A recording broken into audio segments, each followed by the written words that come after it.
നമസ്കാരം. ഓട്ടപ്രദർശനത്തിലേക്ക് ഏവർക്കും സ്വാഗതം. ചൈനയുടെ കയ്യിൽ നിന്ന് എന്തെങ്കിലും ആയുധങ്ങൾ വാങ്ങുകയാണെങ്കിൽ സൂക്ഷിക്കണം എന്ന് അന്ന് നിക്കോളാസ് മദുരെ വെനസ്വേലയിൽ കയറി അമേരിക്ക പിടിച്ചുകൊണ്ട് പോയപ്പോഴേ ലോകം പറഞ്ഞതാണ്. അതായത് ചൈനയുടെ ആയുധങ്ങളൊന്നും തന്നെ സുരക്ഷിതമല്ല. ഒരു റഡാറും അന്ന് പ്രവർത്തിച്ചിരുന്നില്ല. അതായത് JY-1, JY-LB, HQ-9 surface to HQ-9 പോലുള്ള ഉപകരണങ്ങളൊന്നും തന്നെ അന്ന് പ്രവർത്തിച്ചില്ല. JY-27A എന്ന റഡാർ ഒട്ടുമേ പ്രവർത്തിച്ചിരുന്നില്ല. അമേരിക്ക ആക്രമിക്കുന്ന സമയത്ത് പോലും പ്രവർത്തിച്ചിരുന്നില്ല. ആ ഒരു രീതിയിൽ വലിയ പണിയാണ് അന്ന് വെനസ്വേലയ്ക്ക് കിട്ടിയത്.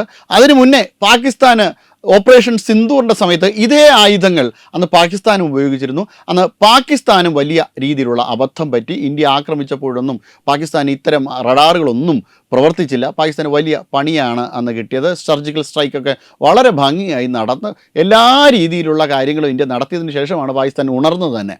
അങ്ങനെ ഇപ്പോൾ അടുത്ത ഇറാനിലും ഈ ഒരു പണിയാണ് കിട്ടിയിരിക്കുന്നത്. ഇറാൻ്റെ റഡാർ സിസ്റ്റവും പ്രവർത്തിക്കുക, അതായത് ചൈനയിൽ നിന്ന് വാങ്ങിയ റഡാർ സിസ്റ്റവും ആയുധങ്ങളും ഒന്നും തന്നെ ഇറാനിൽ പ്രവർത്തിക്കുന്നില്ല.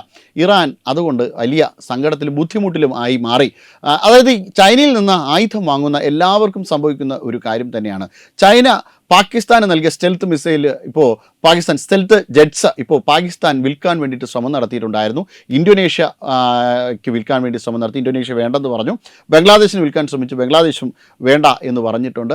ചൈനയിൽ നിന്ന് വാങ്ങിയ ആൾക്കാരെല്ലാം പണി കിട്ടിയ ഒരു സാഹചര്യത്തിലാണ് ഇത്തരത്തിൽ ചൈനയുടെ ആയുധം വേണ്ട എന്ന് പറഞ്ഞു. ഇപ്പോൾ ചൈന ഇതിനോടകം തന്നെ വലിയ ബുദ്ധിമുട്ടിലാണ്. ചൈനയുടെ ഡിമാൻഡുകളെല്ലാം തന്നെ കുറഞ്ഞിട്ടുണ്ട്.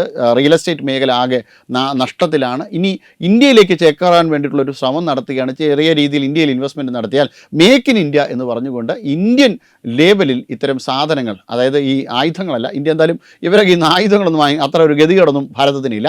ഇവരുടെ കയ്യിൽ നിന്ന് ചെറിയ ഇൻവെസ്റ്റ്മെൻറ്റൊക്കെ സ്വീകരിച്ചതിന് ശേഷം ചൈനയുടെ ഇൻവെസ്റ്റ്മെൻറ്റ് ഉപയോഗിച്ചുകൊണ്ട് ഇന്ത്യൻ ടെക്നോളജി മിക്സ് ചെയ്ത് തീർച്ചയായിട്ടും സാധനങ്ങൾ ഉണ്ടാക്കുകയും അത് വിദേശങ്ങളിലേക്ക് കയറ്റുമതി ചെയ്യാൻ വേണ്ടിയിട്ടുള്ള ശ്രമം നടത്തുന്നുണ്ട്. അതായത് മാക്സിമം ഇൻവെസ്റ്റ്മെൻറ്റ് ഇന്ത്യയിലേക്ക് കളക്ട് ചെയ്തുകൊണ്ട് ഇന്ത്യൻ തൊഴിൽ മേഖലയെ ഉണർത്തിയെടുക്കുക. ഇന്ത്യൻ തൊഴിൽ മേഖല ഇപ്പോൾ തന്നെ വളരെയധികം സജീവമാണ്. ചൈനയിൽ കൂടി നിന്നുകൊണ്ട് പരമാവധി എല്ലാ രാജ്യങ്ങളിൽ നിന്നും ഇൻവെസ്റ്റ്മെൻറ്റ് സ്വീകരിച്ചുകൊണ്ട് ഇന്ത്യൻ തൊഴിൽ മേഖലയ്ക്ക് പരമാവധി തൊഴിലവസരങ്ങൾ കൊടുക്കുക എന്നൊരു സ്ട്രാറ്റജി ഭാരതം സ്വീകരിക്കുന്നുണ്ട്. അതിൻ്റെയൊക്കെ അടിസ്ഥാനത്തിൽ ചില കാര്യങ്ങൾക്കൊക്കെ ഒരു ഓട്ടോമാറ്റിക് റൂട്ട് കൊടുത്തുകൊണ്ട് ചൈനയിൽ ഒരു ഇൻവെസ്റ്റ്മെൻറ്റൊക്കെ സ്വാഗതം ചെയ്യുന്നുണ്ട്. പക്ഷേ ചൈനയുടെ കയ്യിൽ നിന്ന് ഇത്തരം ആയുധങ്ങൾ വാങ്ങുന്നത് ഒരു രാജ്യത്തിനും സുരക്ഷിതമല്ല. കാരണം ഈ ആയുധങ്ങൾ വാങ്ങിയ എല്ലാവർക്കും ഈ രീതിയിലുള്ള പണിയാണ് ചൈന നൽകുന്നത്. അതായത് ചൈനയുടെ ആയുധങ്ങൾ വാങ്ങുന്ന എപ്പോഴെങ്കിലും അത് ഉപയോഗിക്കാൻ, വെറുതെ കണ്ടുകൊണ്ടിരിക്കാനാണെങ്കിൽ ചൈനയുടെ ആയുധങ്ങൾ ഉപകരിക്കും. പക്ഷേ എപ്പോഴെങ്കിലും ഉപയോഗിക്കാൻ ശ്രമിച്ചാൽ തീർച്ചയായിട്ടും 8ൻ്റെ പണി തന്നെയാണ് ഈ രാജ്യങ്ങൾക്കൊക്കെയും കിട്ടിയിരിക്കുന്നത്. അത് വെനസ്വേലയായാലും ഇറാനായാലും പാകിസ്ഥാനായാലും ഇനി ഏതെങ്കിലുമൊക്കെ രാജ്യങ്ങൾ ചൈനയുടെ ആയുധങ്ങൾ ഉപയോഗിച്ചിട്ടുണ്ടെങ്കിൽ തീർച്ചയായിട്ടും അവർ ഉപയോഗിക്കുന്നതിന് മുമ്പ് പലതവണ ഒന്ന് ടെസ്റ്റ് ചെയ്ത് നോക്കുക. അല്ലെങ്കിൽ ഇപ്പോൾ അത് നേരിട്ട് കണ്ടിട്ടുണ്ട് എങ്കിൽ, ഇതിനെ അനുഭവപ്പെട്ടിട്ടുണ്ട് എങ്കിൽ, പരീക്ഷിക്കുമ്പോൾ അത് ബോധ്യപ്പെട്ടിട്ടുണ്ടെങ്കിൽ തീർച്ചയായിട്ടും അത് മാറ്റിയതിന് ശേഷം മറ്റേതെങ്കിലും രാജ്യത്തിൻ്റെ ആയുധങ്ങൾ വാങ്ങുക. ചൈനയ്ക്ക് പറ്റുമെങ്കിൽ ഇത് തിരിച്ചെടുത്തു കൊണ്ടുപോകാൻ പറഞ്ഞു കഴിഞ്ഞ് കഴിഞ്ഞാൽ അത്രയും നന്നായി. ഇനി തിരിച്ചെടുത്തില്ലെങ്കിൽ മറ്റായുധങ്ങൾ വാങ്ങുക. കാരണം സുരക്ഷയാണല്ലോ ഏറ്റവും പ്രധാനം. അങ്ങോട്ട് കാശ് പോയാലും കുഴപ്പമില്ല. സുരക്ഷിതത്വം വളരെ പ്രാധാന്യം ഉള്ള രാജ്യങ്ങളെല്ലാം തന്നെ ചൈനയുടെ ആയുധങ്ങൾ എന്തെങ്കിലും ഉണ്ടെങ്കിൽ മാറ്റിവെക്കുന്നത് നന്നായിരിക്കും. അതാണ് വെനസ്വേലയുടെയും ഇറാൻ്റെയും പാകിസ്ഥാൻ്റെയും ഒക്കെ അനുഭവം. വെബ് ഡെസ്ക് തത്തുമൈ news. Brought you by Kerala AIDS control society. HIV AIDS സംബന്ധമായ സംശയങ്ങൾക്ക് 1097 എന്ന 24 മണിക്കൂറും പ്രവർത്തിക്കുന്ന ടോൾ ഫ്രീ നമ്പറിലേക്ക് വിളിക്കുക.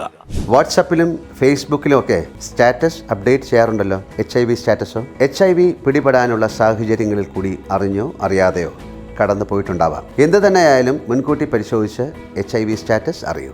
സൗജന്യ HIV പരിശോധനയും കൗൺസിലിങ്ങും ആരോഗ്യ കേന്ദ്രങ്ങളിൽ പ്രവർത്തിക്കുന്ന ICTC അഥവാ ജ്യോതിസ് കേന്ദ്രങ്ങളെ സമീപിക്കുക.